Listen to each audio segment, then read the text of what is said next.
Be cut out by Bryce. An aerial effort. I think he was trying to find Bushin. He manages to find Bushin actually, but dispossessed, but only to be won back there by number 8 Ben Osman. Osman seeing a lot of ball in the game, and Osman expecting a decision there in midfield, which he didn't get. And on this occasion, now I think yes, I think the home. Certainly, those Paulton fans around us will be watching the performance of the linesman on this left-hand side of the pitch with eager anticipation. And I don't think we got a flag on that occasion, either, did we, Andrew? No, cheers of less than subtle irony, I think. There is Griffin standing at least 10 yards offside. Clearly recognised it and had the grace to stop. I do hope you will be talking to Mark again, because, you know, we've had the early years. I'm looking forward to Mark Harrington, the formative period. You know, all those games in the First World War, in the trenches against the Germans and all the rest of it. I'm really I'm hoping at half-time we might get some of that. He wears ever so well for a man of his age. Well, Paulton are going to have to dig in here, aren't they? Because I think an early lead would certainly have been handy for them. But they've got a lot of football to play left in this game, Mark. Yeah, exactly. Again, it's one of those things you just have to try and bounce back from it. Again, as Andrew said, I'm trying to make excuses for what seemed like a bad decision, and he was miles offside. Hopefully, again, assuming it did come off the Bath City head, they've just got to respond now. They started the game well enough. They've been doing okay, competing for 20 minutes. It's just a case now responding and try and get bath on top. I do wonder whether that is one of the hallmarks of the differences between players at the level that Paulton play at and perhaps the level that Bath play at. As Bath, just going straight for that, was their number 7 actually. That was a fantastic run by Lennox. He went through 3 players there before he was finally dispossessed, and Paulton managed to clear it all the way back to Mellor in the Bath goal as they get the ball up. Now that was Bath are in possession at around the halfway mark. It's number 11 now. Morgan and on occasion. There we go. There was another contentious offside decision there. When the decisions go against you, you often see lower level players taking it personally, getting very shruggy about the whole thing.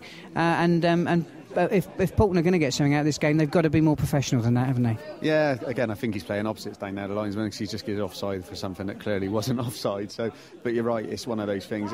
When you're out there playing, it does mean a hell of a lot, and it's little referees' decisions that just get your back up and probably puts you off your game. I was probably one of the world's worst when I was playing in terms of moaning at referees, and they just got to try and get by it now and push forward. So that was the substitute there, Ball, who miscued that clearance, and it's given Paulton Rovers a throw-in just in front of the Bath City dugout over on the far side from where we're sat here in the main stand at Paulton Rovers. Ball's deep in the Bath City half, but on that occasion Vincent got the wrong end of an offside decision, so Bath will get the opportunity to have a free kick which will clear their lines. Are we expecting that get out of jail free card to settle things down, and perhaps now for Bath to try and show their class and impose themselves on this game? Yeah, I think they're playing slightly up the slope here. I mean, obviously City have a game against Eastleigh on Saturday, so I suspect 1 or 2 players out there will be conserving themselves a little. I do feel slightly sorry for the referee's assistant right in front of us, because after he gave up his career on the Somerset and Dorset Railway flagging, he's got 3 decisions, all of them wrong. 2 that were offside he didn't flag for, and one a very blatant one on Ryan Charles, who wasn't offside. He raised his flag and wiggled it somewhat enthusiastically. But if the teams are going to settle down, let's hope the referee's assistant does as well. Now then, Bath City again coming through. This is Charlie Griffin once more. That time he was shepherded. The ball was shepherded out by Scott Bryce, but he's conceded a corner in the process. So Bath will have a corner on their right hand side, and it's going to be number 8 Canham to take it. As Paulton shuffle their pack in the box.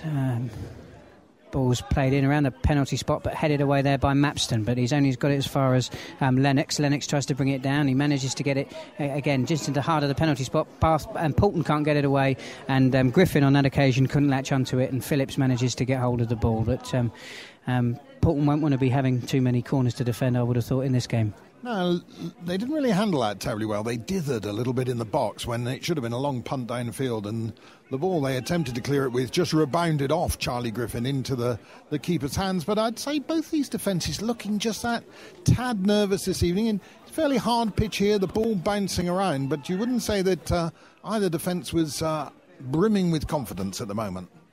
But it does have a feel of a game, as you'd like to think a cup game would have. It does have the feel of a game where both sides are looking for a result.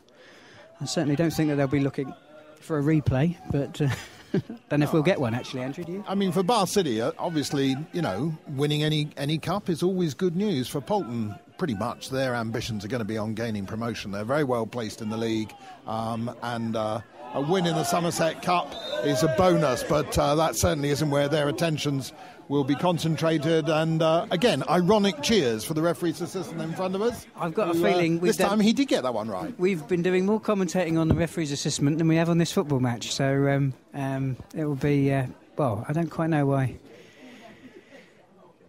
There's going to be it's going to be a free kick to Bath, because there was an earlier infringement there other than the offside that we were talking about there. But that'll be Canham again, but puts the ball in. It's going to be Phillips, punches it clear, but he's only got it as far as Morgan. Morgan brings the ball down. He's taking it back just to the edge of the centre circle. He's got this is number 2, Bowman to his right. Bowman takes it past Davidson. Can he keep it in? He does cut it back, but only as far as Bryce. Bryce shepherds it out to Bushin, but Bushin gets dispossessed. And Griffin there now in the box. Oh, what a wonderful dipping shot there by Charlie Griffin. I think if I was him, I'd be buying a lottery ticket after this game, because although that one didn't go in, it wasn't far away, was it? It was really good for us to see it, and the ball just slightly curved away, just the wrong direction on the left-hand side. Had he just curved it a little bit to the right, that would have been a certain goal. But before then, really like to praise Dan Bowman. I think he's playing well tonight. He made the move down the right-hand side here. He was persistent, and not forgetting about 5 minutes ago, he made a really crucial tackle at the back there. Had he not managed to do that, it was 2-on-1 in defence, and he's really looking a bit of a live wire. I haven't seen him before. He's in the development squad, but he's playing really, really well this evening. So one to watch out there, and Mark Griffin is having a very impressive game for Bath, isn't he? Is he somebody that you're familiar with? Yeah, I played with him when I was at Chippenham. He didn't tend to play centre forward that much. Tommy Saunders always used to play him like right side of midfield, but he was always guaranteed to get 10 or 15 goals a season, even from that position. Since then, he's gone on to have a very good non-league career. And again, I think he's played professionally for quite a few years. So he's always going to be, again, very tough to mark him. His movement's very good, and as I said earlier, his finishing's fantastic. As Billings coming away there, but dispossessed by Ball for Bath. Ball puts the ball out, and it's going to be Bath who'll have the throw in just inside the Bath City half over on that right-hand side. It's going to be taken by Tovey. Puts a long ball down the line. Ball goes out. No, it doesn't. The Bath City have kept it in. They've got possession. That was an uncompromising challenge there from Paulton Rovers, which I think, yes, will result in the referee bringing back play. Paulton did bring the ball over to their right-hand side, but the ref's going to bring it back, and immediately it goes back to the right-hand side. It works across the back. Well, I was going to say back 4, but there's only it'll be back. It'll pass 3 of them, and Bush in there for Paulton, putting quite a lot of pressure actually on the defence, and Canham there. I thought that may have been an ill judge back pass to his number 4 Rollo, but it wasn't, and Bath being patient in working it out. But actually, just as I say that, Paulton Rovers managed to win the ball back in the midfield, and that was quite an industrial challenge there by. I think it might have turned out to be an industrial challenge by Bath City, because Paulton will get the free kick. It was Joe Lennox there, and referee just having a word with him at the moment, saying calm down a little bit. Remember, this is the Somerset Cup, and don't worry, you'll probably get a good offside decision in a minute. So Mark was just talking there about Charlie Griffin, and the thing that always impresses me, he really is the kind of fox in the box. He hasn't got that much pace, hasn't got that much energy, but he reads the game extraordinarily well, and the number of times you just see him pop up in the right position, classic centre forward. Well, it's Osman now who's got an opportunity right in the middle of the pitch, in the middle of the Bath City half, to put the ball forward. He's put the ball in the air, but it was excellently plucked out of the air by Mellor there in the Bath goal, and he's got Bath going again up their right wing. Griffin. No, not Griffin, sorry, Morgan. Morgan plays it into Griffin. It was only a matter of time. Morgan there tries to find a crossfield ball there, but this time it's going to be Phillips who plucks the ball out of the air and gets it over to Tovey on their right to get them going up their right wing. So both sides tussling, both competitive. It's a good game here, poised at 1-1 as Tovey has the ball, plays the ball down the line, but intercepted by Bath.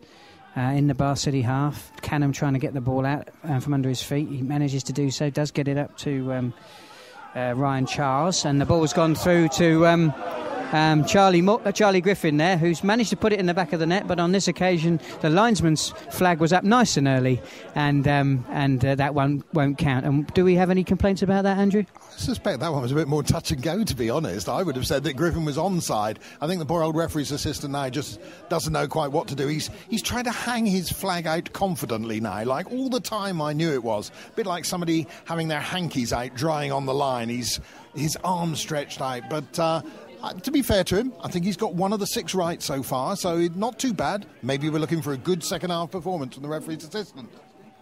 And a good header into the box there, looking for Bushin for Paulton Rovers, but he couldn't get it to it before Mellor gets it away, and now it's with Morgan for Bath. But he's got it back to, he's sending it back to Mellor, and under extreme pressure there from Bushin, he miscues the ball, but it does actually stay with Bath City.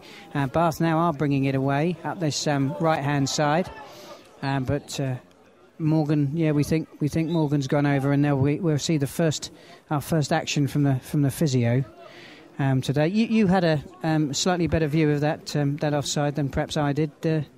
Any objections?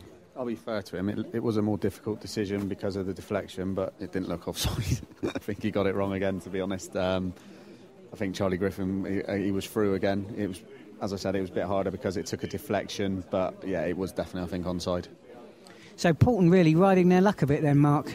Yeah, they're playing quite a high line, which again, I think when you're playing against a team, maybe in Paulton's league at their level, you could do that. But when you're playing against a team of Bath City's quality and the quality players they got in their team, it's maybe a bit risky.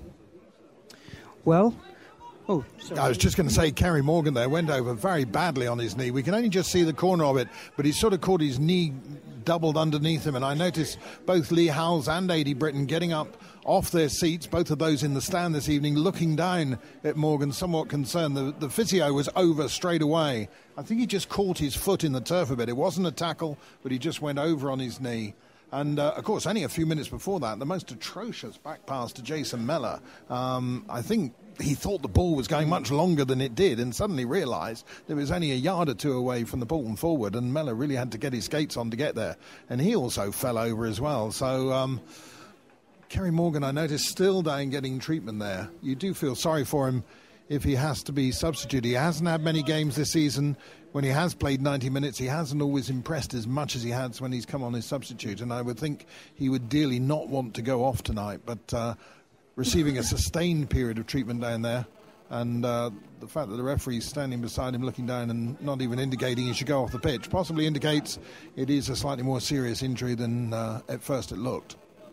It's always a concern when players stay down for a prolonged period of time. I know lots are made about footballers rolling around on the floor, but we're actually seeing Morgan getting up now. Albeit slowly, he's managing to get off the pitch, which is hopefully he's going to be okay. I don't know if we've seen any. I haven't seen anybody stripping off in that period. I mean, he's impressed me actually. I think he's been a live wire on the wing. Yeah, he certainly is, and he'll always be looking to get forward. He's a very attacking winger and keen to put the ball into the box. I think he's up on his feet now, due to come back on. But it was a nasty injury, and I think when you get these kind of hard, bumpy pitches, often when it's soft, the tackles look much worse, but actually they're not, because you're sliding in, you're landing on soft ground. But when it's hard and it's bumpy, there's always the danger of a serious injury to a player. And as we say, no fault to Paulton. It was Morgan just went over on his ankle. Well, we've seen a fair few players slip up in matches we've covered this season, and normally, Mark, that's particularly in our evening kickoffs. That's because there's a little bit of moisture on this Winterfield Road pitch, which can cause players to trip. But perhaps we've got a little bit more of that to come in the second half. But Billings has had a shot on goal. It was a bit of a tame effort in the end, and didn't cause Mellor too many problems. But Paulton were on the attack again there. They committed an awful lot of men up, and now Griffin again testing the Midsummer North. I'm doing it now, aren't I? The Paulton Rovers defence. Gordon Bennett. That's next week, listeners, if you're interested. As Bryce cleared the ball and the ball's gone out of play for a throw-in over on that right-hand side. Be Toby to take for Paulton. just inside the Bath City half.